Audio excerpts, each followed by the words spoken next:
مکہ سن 619 عیسوی۔ مکہ میں اسلام کے آخری پیغمبر محمد الرسول اللہ صلی اللہ علیہ وآلہ وسلم کو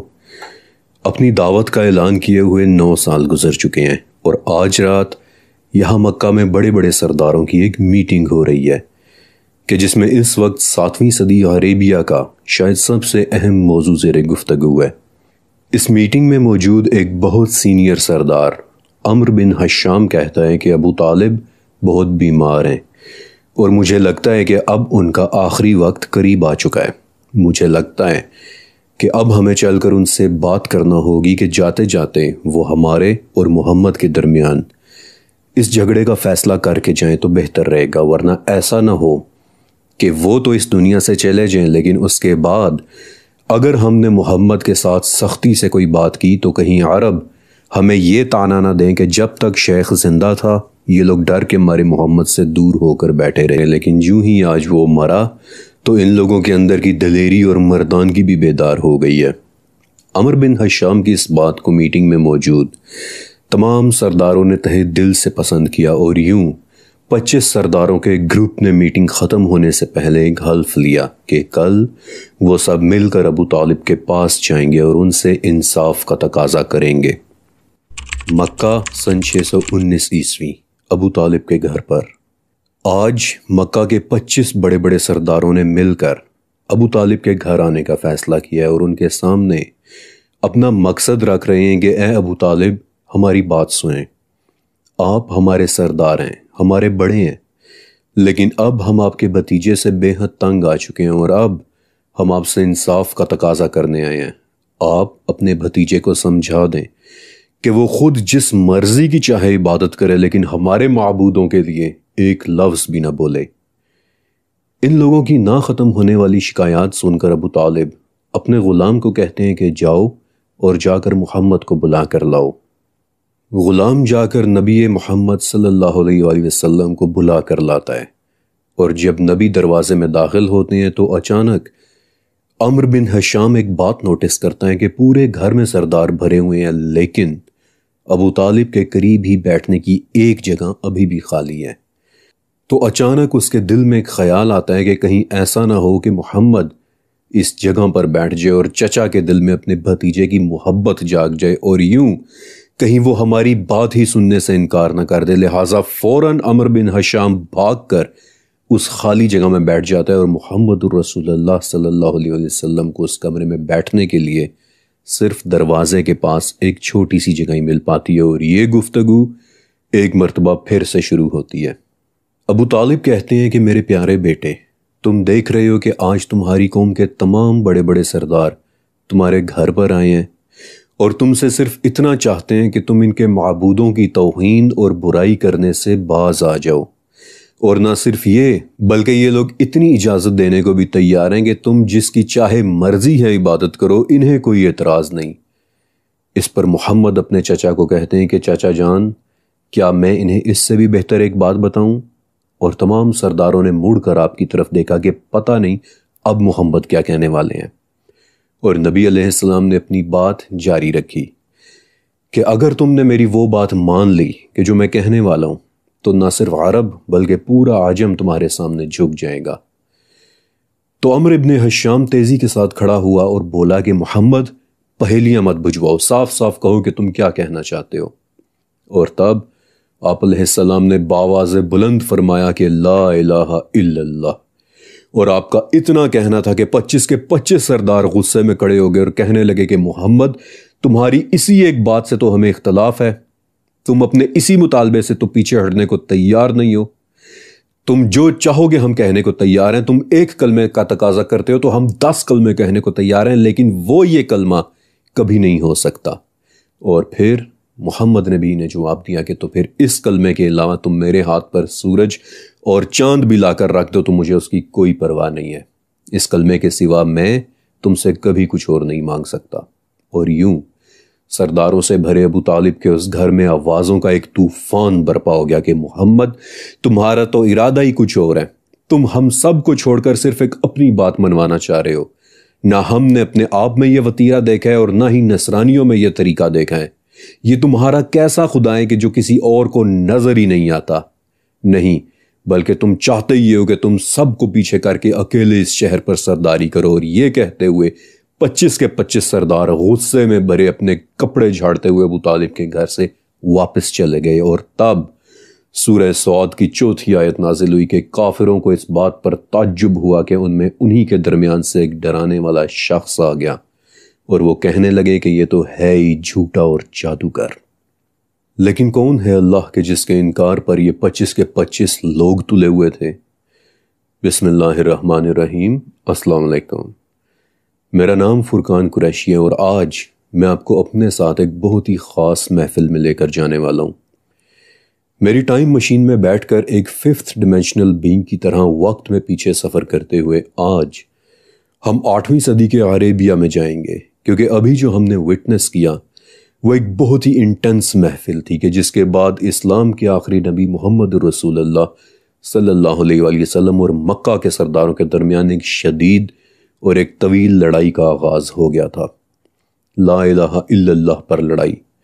نہیں کوئی معبود سوائے اللہ کے اوپر لڑائی۔ اور آج میں آپ کو ایک ایسی محفل میں لے کر جانے والا ہوں کہ جہاں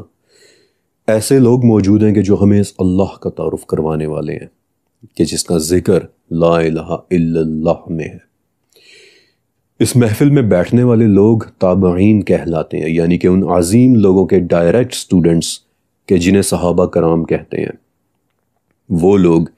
کہ جنہوں نے نبی محمد صلی اللہ علیہ وآلہ وسلم سے ڈائریکٹ اللہ کے متعلق علم سیکھا تھا۔ اور آج تابعین کی جس محفل کو ہم اپنی ٹائم مشین میں بیٹھ کر اور وقت میں پیچھے جا کر اٹینڈ کرنے والے ہیں، آج اس محفل کا موضوع ہے لا الہ الا اللہ۔ دسمبر 987 عیسوی، تابعین کی ایک مجلس، بغداد۔ آج بغداد کے اس گھر میں ایک بہت خوبصورت محفل ہو رہی ہے کہ جس میں اسلام کے بڑے بڑے نام موجود ہیں، بڑے بڑے شیوخ موجود ہیں۔ اور آج ہم اس محفل میں بیٹھ کر سیکھیں گے کہ کون ہے اللہ۔ ان شیوخ میں سے 2 لوگوں کے نام ہیں امام بہقی اور امام ابو شیخ رحمۃ اللہ علیہ۔ ان دونوں شیوخ نے 2 مختلف صحابہ انس بن مالک رضی اللہ تعالیٰ عنہ اور ابی ابن کعب رضی اللہ تعالیٰ عنہ سے سیکھا ہے۔ اور یہ دونوں فرماتے ہیں کہ ایک مرتبہ خیبر کے کچھ یہودی نبی کریم صلی اللہ علیہ وآلہ وسلم کے پاس آئے اور بڑے عجیب انداز میں پوچھا کہ یا ابو القاسم، اللہ نے فرشتوں کو تو حجاب کے نور سے پیدا کیا ہے، یہ ہمیں معلوم ہے۔ آدم کو گوندھی ہوئی کھنکھناتی مٹی سے پیدا کیا ہے، اس کا بھی ہمیں علم ہے۔ ابلیس کو دہکتی ہوئی آگ کے شعلے سے، آسمان کو دھوئیں سے اور زمین کو پانی کی جھاگ سے پیدا کیا ہے، یہ تو ہم سب جانتے ہیں۔ لیکن تم یہ بتاؤ ابو القاسم کہ اللہ کو کس نے پیدا کیا ہے؟ ہمیں یہ تو بتاؤ کہ وہ اللہ دیکھنے میں کیسا ہے، ہم بھی تو جانیں کہ اس کی شکل و صورت کیسی ہے، اس کے بازو کیسے ہیں، اس کے ہاتھ کیسے ہیں، کیا وہ سونے سے بنا ہوا ہے ابو القاسم یا پھر سادہ پیتل سے؟ اس بات پر نبی کریم صلی اللہ علیہ وآلہ وسلم کو بے حد غصہ آیا، اور ابن منذر کہتے ہیں کہ قریب تھا کہ اللہ کی عزت کی خاطر آپ ان یہودیوں پر حملہ کر دیتے، لیکن آپ خاموش رہے کہ اسی وقت جبرائیل علیہ السلام وہی لے کر اترے کہ یا رسول اللہ، میں اللہ کی طرف سے آپ کے ان کو دینے کے لیے جواب لے کر آیا ہوں۔ اور تب جبرائیل نے یہ آیات تلاوت کی کہ قل هو اللہ احد اللہ الصمد لم یلد ولم یولد ولم یکن لہ کفوا احد۔ کہہ دو کہ اللہ ایک ہے، اللہ بے نیاز ہے، نہ وہ کسی کی اولاد ہے اور نہ ہی کسی سے وہ پیدا ہوا ہے، کوئی اس کا ہمسر نہیں، وہ بس اکیلا ہے۔ امام بہقی اور امام ابو شیخ کے بعد امام ابن زریس رحمۃ اللہ علیہ کھڑے ہو کر کہتے ہیں کہ سبحان اللہ،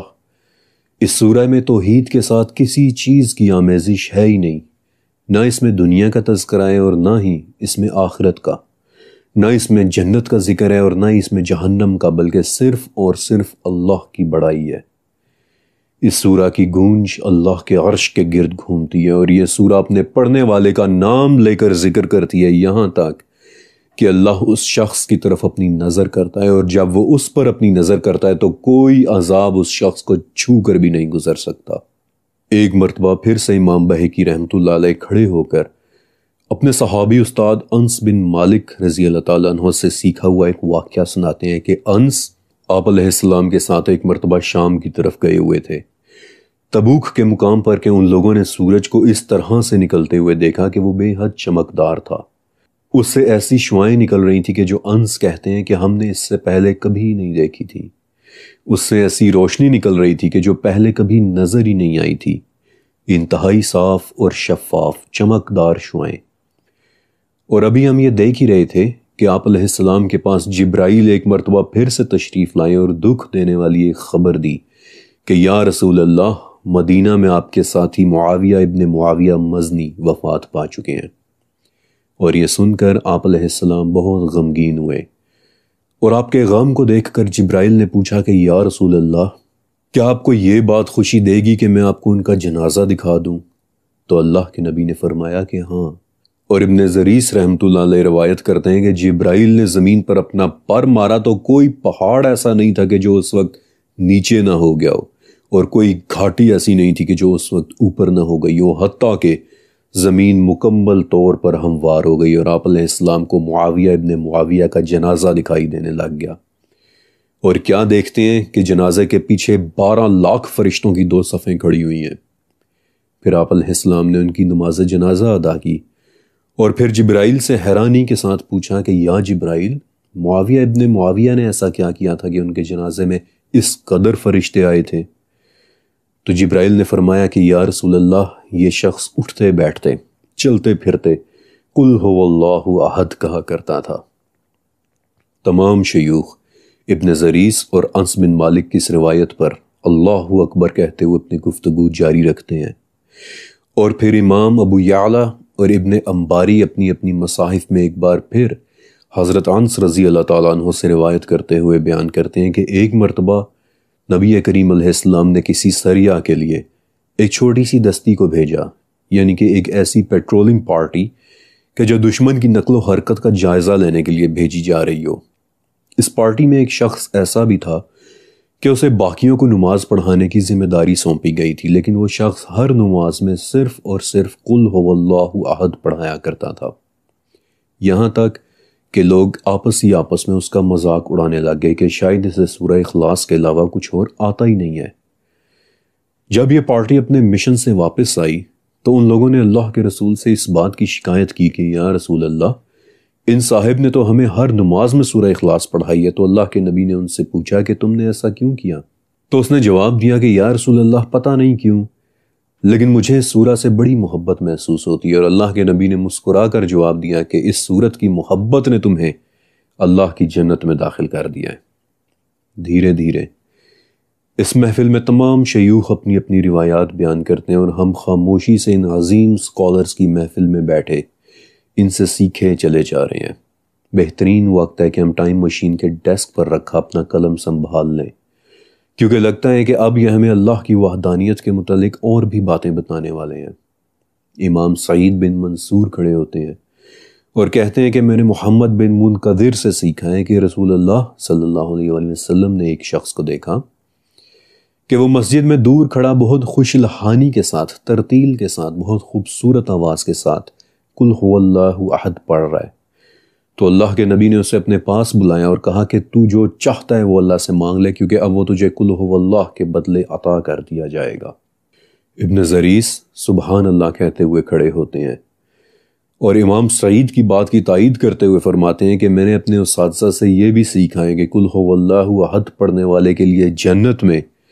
2 ایسے عظیم الشان گھر بنائے جائیں گے کہ جو جنت میں رہنے والے ہر شخص کو نظر آئیں گے۔ امام سمرقندی رحمۃ اللہ علیہ اپنے ہاتھ میں کتاب لیے کھڑے ہو کر فرماتے ہیں کہ میں نے اپنے استاد صحابی حضرت ابو ہریرہ رضی اللہ تعالیٰ عنہ سے سیکھا ہے کہ جس شخص نے گھر میں داخل ہوتے وقت قل هو اللہ احد پڑھ لیا، دھیرے دھیرے اللہ اسے اتنا مال عطا فرما دے گا کہ اس کے پڑوسیوں تک کو اس کے مال کی موجودگی محسوس ہونے لگ جائے گی، اور وہ اپنے ہاتھوں سے اپنے پڑوسیوں میں بانٹنا شروع کر دے گا۔ امام طبرانی رحمۃ اللہ علیہ کھڑے ہوتے ہیں اور وہ اپنے استاد جابر ابن عبداللہ سے ملی روایت بیان کرتے ہیں کہ جس نے ہر روز 50 مرتبہ قل هو اللہ احد پڑھ لی تو قیامت کے دن اس کی قبر پر ایک فرشتہ کھڑا ہو کر یہ پڑھے گا کہ اٹھ اللہ کی تعریف بیان کرنے والے اے شخص اٹھ، اور اٹھ کر جہاں سے چاہے جنت میں داخل ہو جا۔ امام ترمذی بھی اس محفل میں موجود ہیں، اور وہ بھی انس بن مالک رضی اللہ تعالیٰ عنہ سے اپنی روایت بیان کرتے ہیں کہ انس کہتے ہیں کہ ایک مرتبہ میں مسجد نبوی میں آپ علیہ السلام کے ساتھ بیٹھا ہوا تھا کہ ہم نے دیکھا کہ ایک شخص کھڑا قل هو اللہ احد کی صدائیں دے رہا ہے۔ ہم نے اسے دیکھا، آپ صلی اللہ علیہ وسلم نے بھی اسے دیکھا اور فرمایا کہ جنت اس شخص پر واجب ہو چکی ہے۔ میں نے حیرانی کے ساتھ آپ کی طرف دیکھ کر پوچھا کہ کیا واقعی؟ تو آپ نے دوبارہ فرمایا کہ ہاں، جنت اس پر واجب ہو چکی ہے۔ تمام شیوخ اپنی آنکھوں سے آنسو صاف کرتے ہوئے ہمیں سکھانے کے لیے، ہمارے لیے اپنی اپنی روایات بیان کرنا جاری رکھتے ہیں۔ اس محفل میں امام ابن نجار رحمۃ اللہ علیہ اپنی تاریخ کی کتاب ہاتھ میں لیے کھڑے ہو کر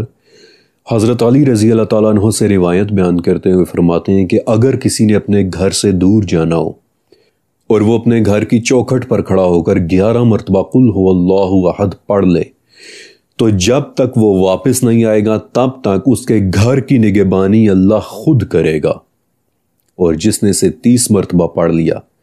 اس دن پوری دنیا میں اس سے بہتر شخص اور کوئی نہیں ہونا سوائے اس کے کہ جس نے اسے 30 مرتبہ سے زیادہ دفعہ پڑھ لیا ہو، اور جو اسے 1000 مرتبہ پڑھ لے گا وہ تب تک نہیں مرے گا کہ جب تک جنت میں اسے اس کا اپنا گھر نہ دکھا دیا جائے۔ ان تمام شیوخ کی روایات کے بعد حضرت امام بخاری رحمۃ اللہ علیہ کھڑے ہو کر اپنی کتاب صحیح بخاری سے ایک حدیث روایت کرتے ہیں کہ تکلیف دینے والی باتوں کو سنتے ہوئے صبر کرنے میں اللہ سے زیادہ صابر اور کوئی نہیں ہے۔ لوگ کہتے ہیں کہ اس کی اولاد ہے، جبکہ وہ کہتا ہے کہ اے ابن آدم میں تنہا ہوں، میں ایک ہوں، میں اکیلا ہوں، میں بے نیاز ہوں، نہ میری کوئی اولاد ہے اور نہ مجھے کسی اور نے پیدا کیا ہے، بلکہ مجھ جیسا اور کوئی بھی نہیں ہے، لیکن پھر بھی وہ ابن آدم کو اس کے حصے کی روزی دیتا ہے، دیے چلا جاتا ہے۔ اور سب سے آخر میں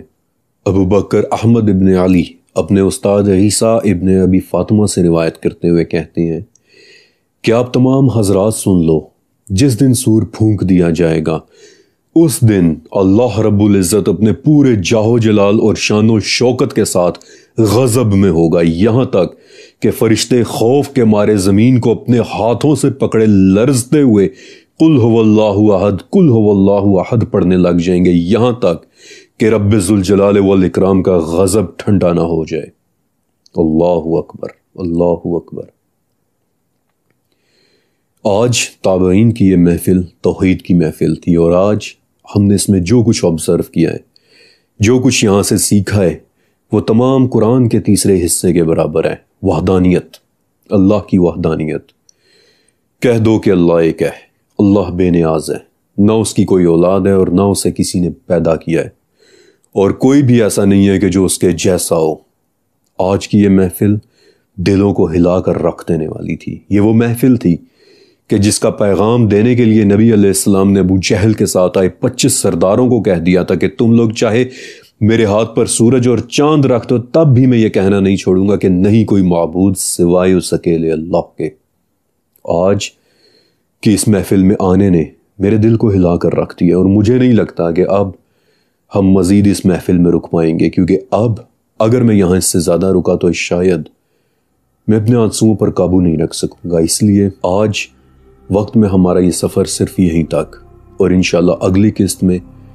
ہم اپنی ٹائم مشین میں بیٹھ کر ایک نئی جگہ، ایک نئی تاریخ اور ایک نئے وقت میں جائیں گے۔ کہاں، یہ تو آپ کو اگلی قسط میں ہی پتہ چلے گا۔ اللہ حافظ۔